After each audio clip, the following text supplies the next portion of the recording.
During that time, you worked an Iverson game January 6, 2007, so you bet against Iverson's team. Correct. Because you knew that all the refs were gunning for him.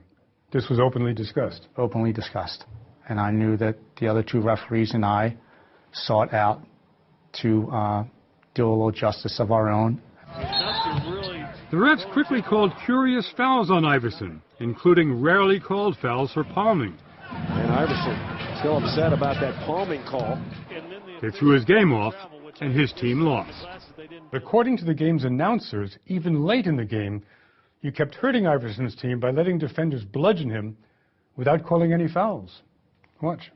Tim Donahue will not call a foul when Iverson goes to basket. About 3 in a row where he got to the basket, got fouled, we thought, no call. What are we looking at? We're looking at a foul that was let go. Obviously, in the pregame meetings, we came to the conclusion that we were not going to give Allen Iverson any marginal plays to the basket. And that absolutely should have been called a foul that I and the other referees passed on.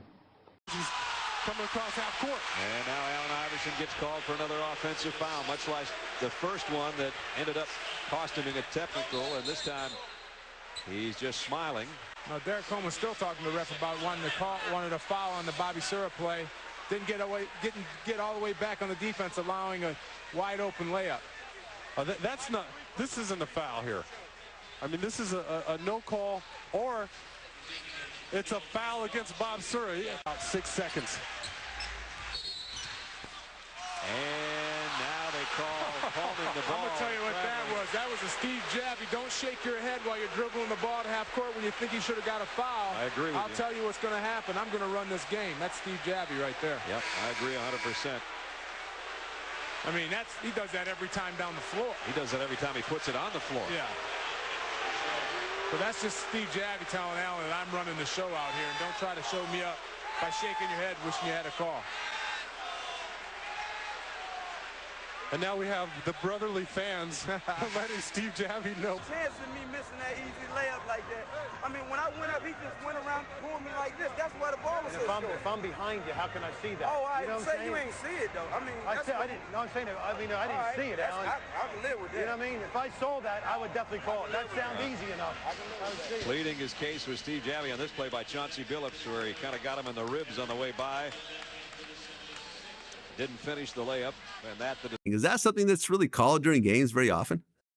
No, it's not. It can be, and it's clearly done, but it's something that, you know, you let go because it's a exciting crossover move that a lot of the guys use, but it is a violation, and you can call it if you want. And if you have a guy that's been a pain in the ass to you and you want to stick it to him, you can call it, but, you know, most of the time it's let go. And that night we decided that we were going to stick it to him and call it.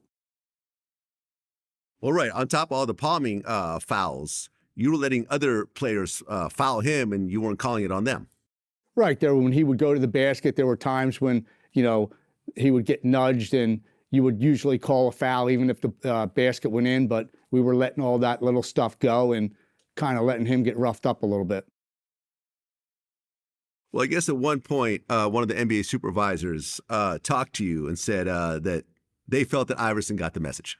Yeah, he came in at halftime kind of laughing a little bit, and he goes, yeah, I can assure you he's getting the message.